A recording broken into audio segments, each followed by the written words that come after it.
Mortal Kombat. Fight!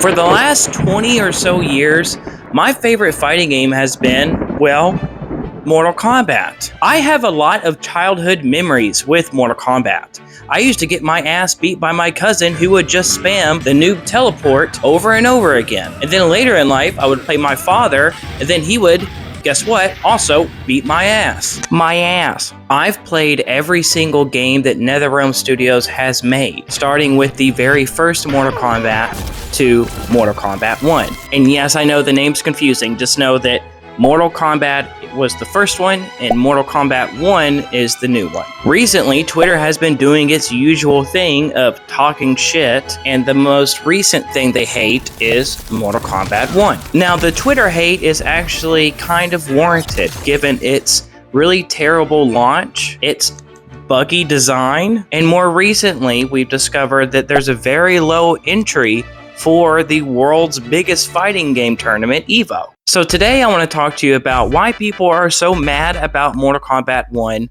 why the quality is perceived to be so low, and why the numbers just aren't what they used to be. And just a heads up, for the remainder of this video, I am going to be sweating my ass off because I am in a garage and it's 101 degrees outside, and I probably shouldn't have worn all black, but here we are.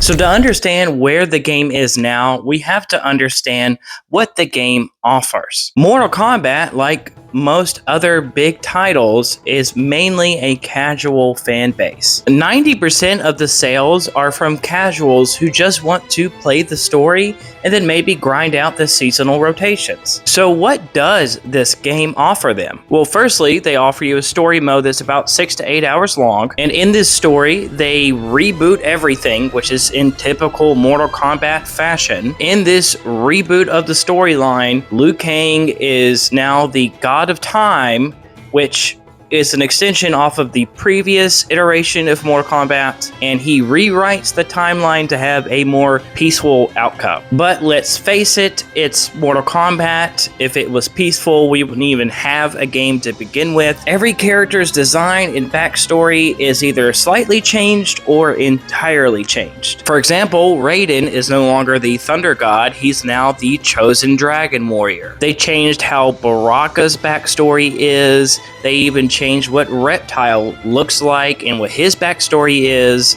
Even Mileena didn't become Mileena because she was a clone. She became Mileena because she caught the Baraka virus, the Tarkatan virus, but was like half cured, half not cured, so she's kind of like a weird mutant because of that. All in all, every character has had quite the rework, other than like Kung Lao, probably. It's a fresh start on the story. Every character feels just a little bit different, and different enough where it feels like an entirely new telling of the Mortal Kombat lore. And if you ask me, I think the story mode is perfectly fine.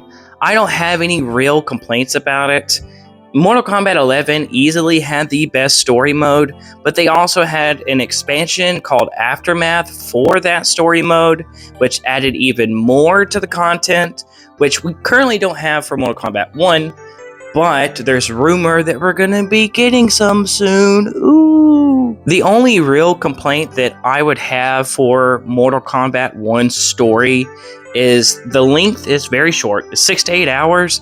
6 to 8 hours is like, it's like nothing. But then again, I played all of Miles Morales, and that shit was basically 7 hours with no online or no additional functions at all. So love it or hate it, the story finishes off, and then the player is left to do what? Well, after you beat the story, there has to be something else for the single player experience, right? Well, in comes the red-headed stepchild of game modes, Invasions. Invasions is this top-down board game-like mode, and this is where you would be spending the rest of your time grinding after you beat the story. In this mode, you'll be walking from one circle to the next circle, and then in these circles, you'll complete random challenges, and you'll keep doing this until you fight the final boss of the season, which is just some overpowered, goofy version of the character this season. The challenges you'll run into in Invasions are just random encounters, random CPU fights, and challenges like Test Your Might. The biggest issue with this mode, outside of it looking like a mobile game, is its reward system and quite literally just the lack of content in this mode. You can take one look at Invasions and you can tell that NRS spent a lot of time developing this mode. But it only took me 3 days to complete an entire season. So what the hell am I supposed to do with the rest of my time? The reward system is lackluster, and really the only thing that this mode gives you is FOMO. And the FOMO that it gives you isn't even really warranted, because the only rewards you're getting is common level rarity skins that are just simple palette swaps. Oh, cool. Now my Shang has a green leotard thing. Cool. I disliked Invasion so much that I quite literally just did the tutorial when the game came out, and about like a few days ago, I actually did Invasions for the first time so I can actually talk about it in this video. And the game's been out for like 10 months. So I grinded my way through in 3 days, which mind you, these aren't like 12-hour days. These are like 3-4 hours each day.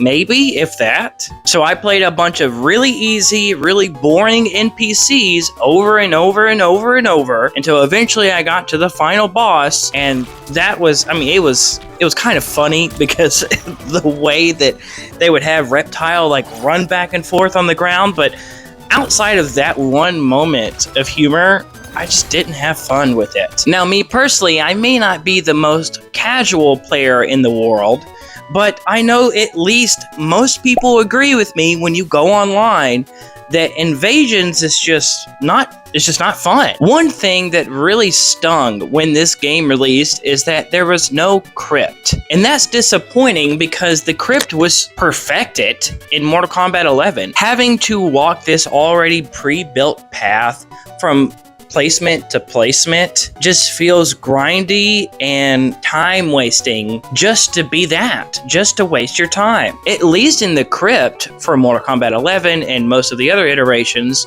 you got to roam freely. You got to discover things in the order that you wanted to discover them. So with the single player experience coming in basically half-baked, what else is there for consumers? As I mentioned before, the casual fan base is a huge majority of consumers for the Mortal Kombat series. So what are most casual fans saying about this game? Well, it's nothing good.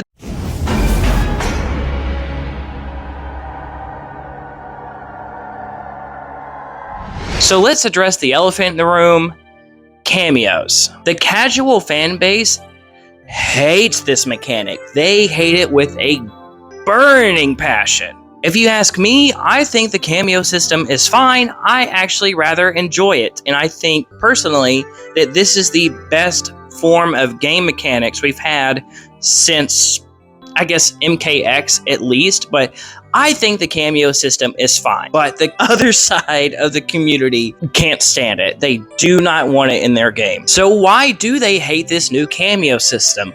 Well, the reason that I've gathered from all of these different comment sections and polls and everything else is that they hate it because it sucked the identity away for Mortal Kombat. And that's understandable, because if you've been buying the same series for years after years after years, you would expect it to have some form of legacy. But of course, Mortal Kombat does its usual thing where every iteration of the game is completely different from the last one, so nothing will actually carry over, at least a very minimal amount of things carry over from one game to the next. Now, you may be asking me, well, what about Mortal Kombat 11? That also received a lot of hate, which, yes, it did. I actually did not like that game. Well, let me be clear. I loved the story mode and I loved the character design, but I did not love the gameplay. Coming from Mortal Kombat X and then moving on to Mortal Kombat 11, where the pace was cut in half, and then the down 2 crushing blow into combo for like 40-something% because I whiffed a grab, but people still loved that game because it was still the full identity of Mortal Kombat. It was a 1v1 fighting game with their favorite characters. So they took all of the complaints from Mortal Kombat 11 and tried to fix them for Mortal Kombat 1. They sped up the game more than once. They added the cameo system, which allowed much more creative and deeper combos than we had at MK11, where it was just the same bread and butter over and over again. So now that you have all of this freedom with the cameo system and everything, it still doesn't make up for the casual player's identity of the game. They do not associate this game with assists. To the defense of those players, I will say it was probably a big shock for them because it's like playing Call of Duty, but then their next iteration is Overwatch. So it's unfortunate that this new mechanic that they implemented to be the only way to play the game is so looked down upon by most of the audience. I personally, like I said, have a lot of fun with it, except for when I'm on Combat League and I fight 5 Johnny Cages and Chameleons in a row. And let's not even talk about what this game felt like on release. Actually, yeah, let's talk about that.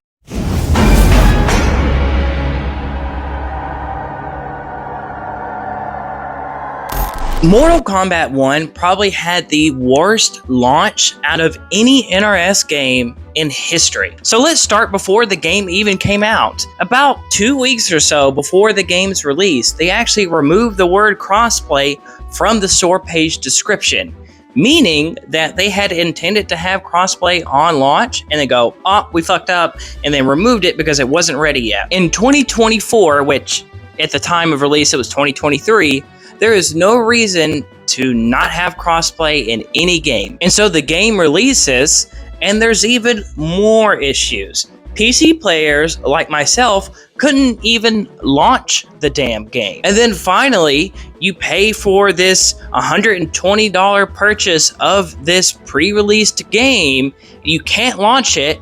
You finally get to launch it. You go, cool, I'm gonna get in practice mode. I'm gonna get online and I'm gonna... What is that? So across the board, the online system was just dying off. It kept getting desync issue after desync issue. Sometimes it just wouldn't find a person. It just couldn't do matchmaking. Now I know mostly this was an issue because the PC port is just not very good. But regardless of the fact, if I paid $120 for the pre-release of this game, I expect the game to just work. Now, to their credit, they did later add the crossplay, where you have a WB account, you can add friends and send them invites and do all of that. But that was several months down the road. You mean to tell me the game's been out for like 3+ months and still didn't have crossplay? Still couldn't play with my friends? And then we go to today's state of the game. Oh no. I don't think that's supposed to happen. Well, now the issue is all of the bugs that every patch brings into this game. And then they patch the game's bugs, and the patch to patch the bugs has bugs. Before, we had Sindel Infinites, and now we have these insane Homelander bugs. Holy shit, did that laser just shoot behind him? With Evo being around the corner, it is extremely important that this game is at its prime state. Well, actually, while I was writing this script, Mortal Kombat released a hotfix that is supposed to fix the camera issues for Homelander, which apparently was only an online issue. So we will give NRS the roses and say thank you.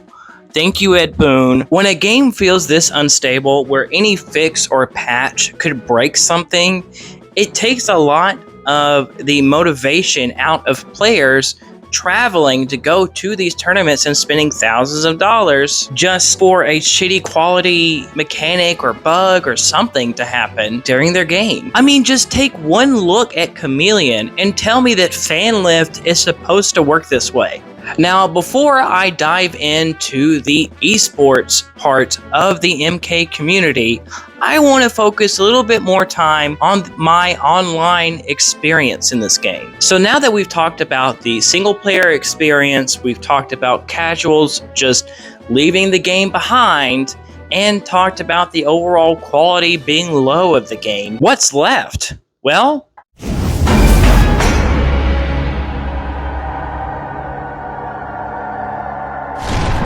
I mean, really, the whole point of playing a fighting game is to get online and punch somebody in the face. This game has a ranked mode called Kombat League. If you get high enough in the rankings, you earn certain gear pieces or skins that you get seasonally. So it's another version of FOMO, but at the very least with this, the higher rank you are, the more valuable the gear pieces are. Most people won't get to the highest rank, but that's what makes it more valuable. Outside of Kombat League, you have the usual King of the Hill, and then you have like casual matches that you can play. Now, you can either create your own private King of the Hill or your own private casual match, or you can join a random one. Now, I don't have issues finding matches in Kombat League. I mean, most of the time, I don't.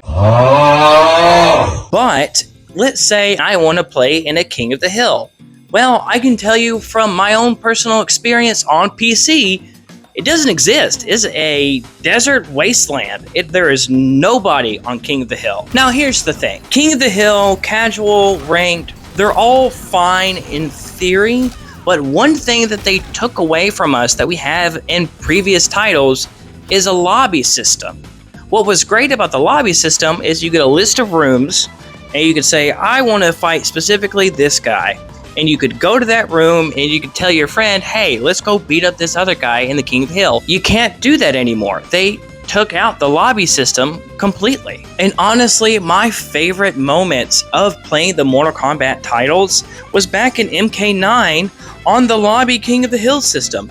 I loved joining that and just talking shit to the random people in the queue. Another issue with the online features is the lack of online features. We used to have in previous titles online practice mode. Well, since the release of the game, if you scroll down to the online practice mode, it just says coming soon. It's been coming soon for 10 months. That's what she said. So you can't do online practice modes with your friends. Let's just exclude that part. Okay, what if, again, you're in a King of the Hill and you want to practice while you wait? Well, they took that away too. That's not there because the online practice mode is just non-existent. You can't enter it from any angle. And now you can see the argument, well, not having online practice mode, it doesn't really matter. It doesn't make that big of a deal. Well, hold on there, hold your horses. It's not the only mode we don't have.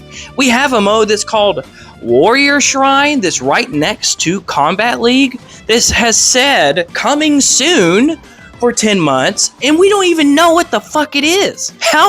Why even have it as an option if you can't even tell us what it is to begin with? NetherRealm Studios, and probably mainly because of WB, let's be honest, they decided to charge us, and I'll say it slowly, for fatalities. The one thing this series is known for is its incredible creative ways to kill people when you finish a match. And for whatever reason, they said, you know what, we're gonna make these special holiday fatalities, and we're going to charge you like $15 for them, or whatever the hell it was. Now, granted, there was so much backlash online that they did cut the price down by a lot for these fatalities, and I do appreciate it, but it never should have released with that price tag, and they shouldn't be selling us a promised function for every previous entry of this series. Now, what other things can you buy with your dragon crystals? Well, you can buy these okay skins, I suppose, but they're nothing special. If I'm gonna pay for a skin,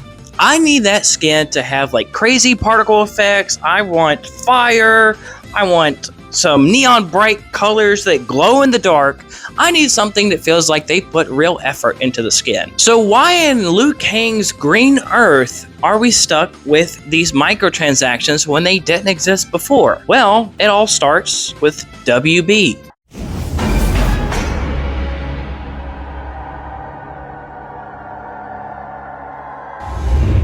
Warner Brothers is the owner of the Mortal Kombat IP.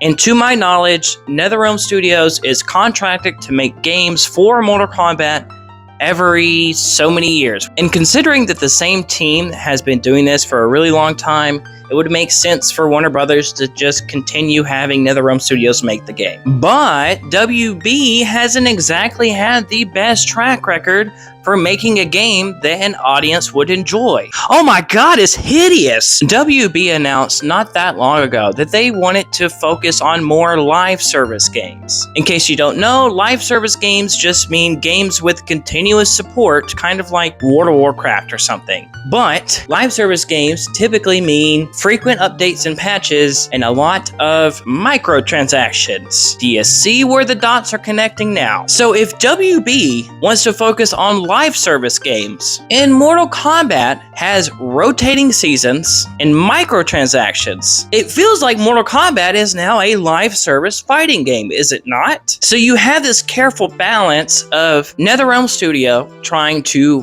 make a better game that's faster paced and more of what the audience wants. They take a risk, make the cameo system, but to make WB happy, they add seasonal rotations, they add microtransactions, they charge you for skins and fatalities, they charge you for narration voiceovers, but in the mix of all of this, they just kind of drop the ball to deliver to their main audience. Now, if they offered me something I felt was worth the money, that would be different. Like, at the very least, the customization in this game is pretty bare bones, especially when you consider Mortal Kombat 11, where not only can you change the entire gear set, which you kind of can in this game, it's just not as detailed, but you could also change your moves and everything else. But in this game, you can't do most of that, right? You can change like one item and your clothes. And Injustice 2, like, don't even get me started, dude. Like, Injustice 2's gear system was fantastic. Like, I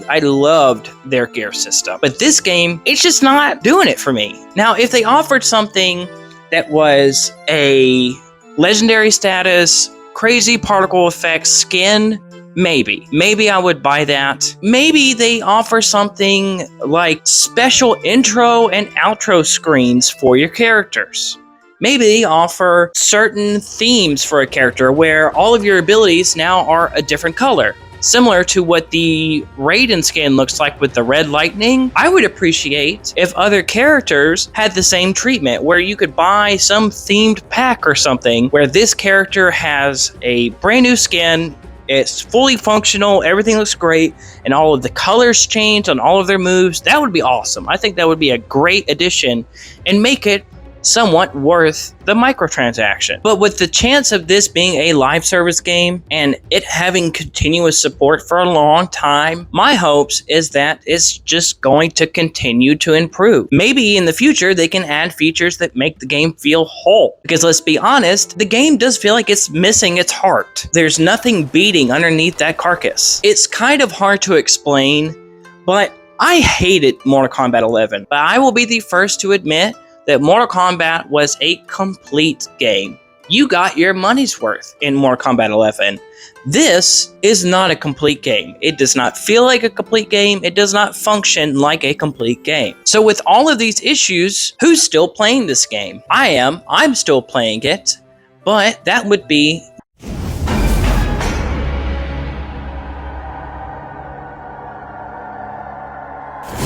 recently, we just closed out on the first Pro Tour for the Mortal Kombat 1 scene. Sonic Fox winning Final Combat with Johnny Cage Chameleon, who could have guessed? And now we get to look back and see how everything played out and what was wrong with it. At the start of the game, the competitive scene was exciting, as it usually is for the start of a new game. Now, granted, we did have a Cyrax problem, which, if you ask me, he's not really the problem, since 90% of the cast was better with Cyrax assist. That's basically the only assist you saw for a lot of the tournaments at the start. Towards the end of the Pro Tour, it actually became just 2 main roster characters and 1 assist character.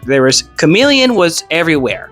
The only characters you saw were Johnny Cage and Peacemaker, and 90% of the time it was Chameleon. So if you want to enter a tournament and you look at previous tournaments and you see nothing but 1 assist being used and maybe 2 characters being used, it's kind of daunting. It doesn't really give you a lot of motivation to go compete in a game where you're pigeonholed to play 1 or 2 characters. The balancing for this game has been all over the place, but the balancing was so all over the place for this game that Sonic Fox was forced to use Johnny Cage Chameleon because it was ultimately the best option. And Sonic Fox is known for playing the underdog characters. Sonic Fox has taken a lot of underdog characters that nobody really pays too much attention to and has won full tournaments with them. And they even did that in this Kombat series. So when you have a pro player that's been in the scene for as long as you can remember, being forced to play like the best character in the game,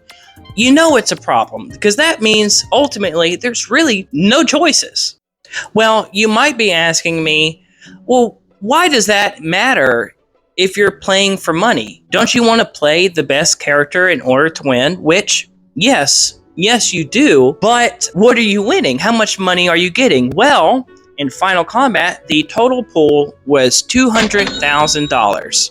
Now, on the front end, that might seem like a lot, but when you break down the pool for each person that got in top 16 or what have you, if you're not top 3, you're not earning much. One thing that we had in a previous version of a NetherRealm game that we don't have in this one was crowd-funded and crowd-supported prize pools. So in this one, NetherRealm Studios / Warner Brothers has to just come up with the money, right? They probably pull some away from microtransactions, what have you. But if you look back to, say, Injustice 2, I remember specifically there were these gold skins that you could purchase that were $5, and that $5 would go directly to the prize pool for the competitive players. Hell, even the marketing for the Pro Tour was much better. It was much better for that game. I mean, they even had pro stops at GameStop, and they had live interviews at the GameStop. I mean, I know it's not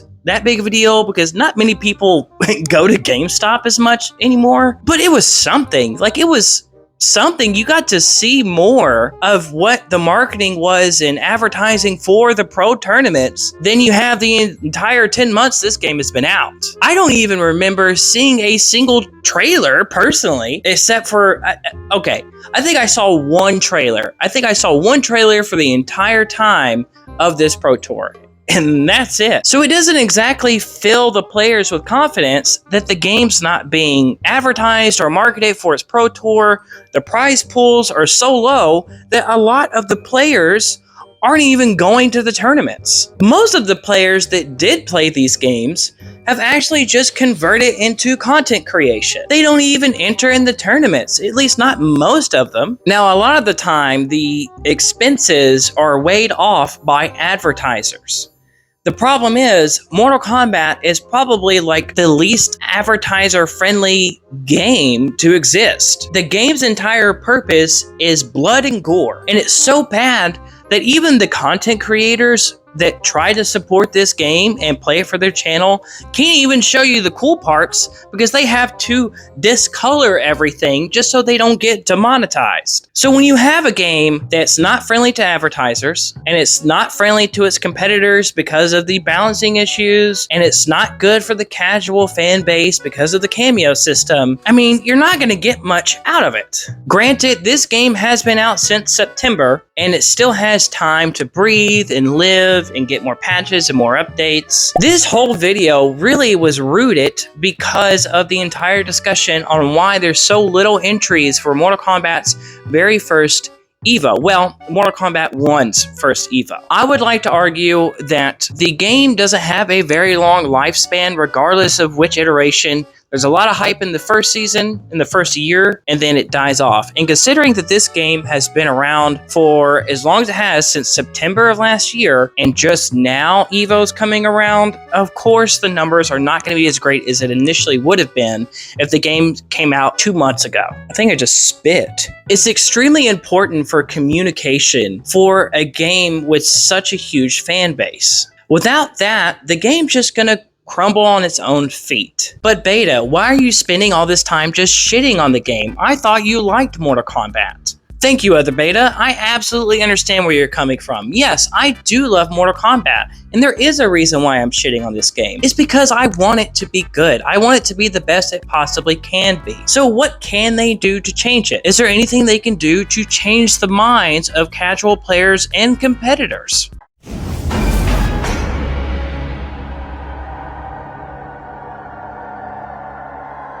So let's start with the cameo system.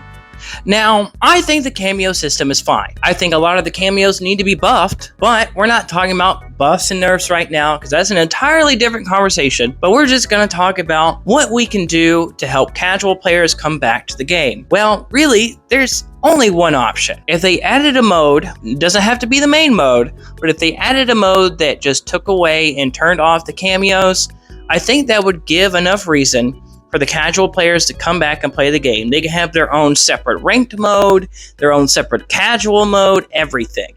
Just turn the cameos off. Now, there is an issue with balancing when it comes to that. They have to have different animations for like combo breakers and whatnot, and fatal blows won't be the same. But if they were able to successfully make that happen, I'm sure a lot of players would come back and play the game. So let's talk about invasions. You know what? I say leave invasions, and the only thing I'm gonna ask, even though I find this shit to be boring, I ask that you at least make the grind worth it. Give me some rewards that makes me feel like, okay, I played all of these challenges, walked all around these maps on these little circles, but at the very least, I got this really cool gear piece or really cool skin for my favorite character. Something that looks like something I would pay for. I think if they made it more rewarding in invasions, it wouldn't feel so bad. But that's not it. And for the single player experience, I don't just want invasions to improve, I want an entirely different game mode. Story's only 6 to 8 hours. Invasions is a grindy mess. There's nothing that really gives this game more identity, more of a reason to play it casually by yourself. Well, we could, in theory, add back the Mortal Kombat racing game. I thought that, even though it wasn't,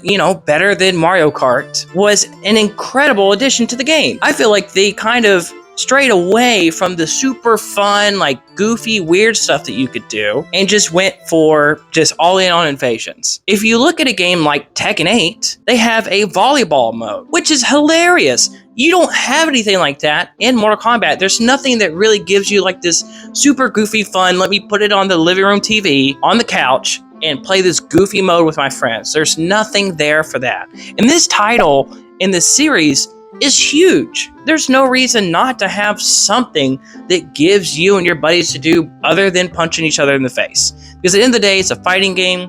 It's not meant for everybody. A lot of people don't like fighting games. They don't play fighting games. Well, give them a reason.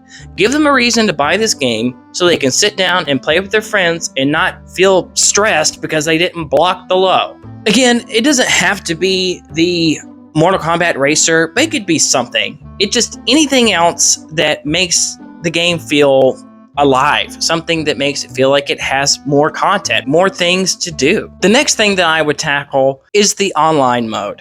So, online practice, there's no reason for it to not be there. Lobby systems, there's no reason for it to not be there. If they gave us the online practice mode and the lobby system, that's the first half of how I would fix online.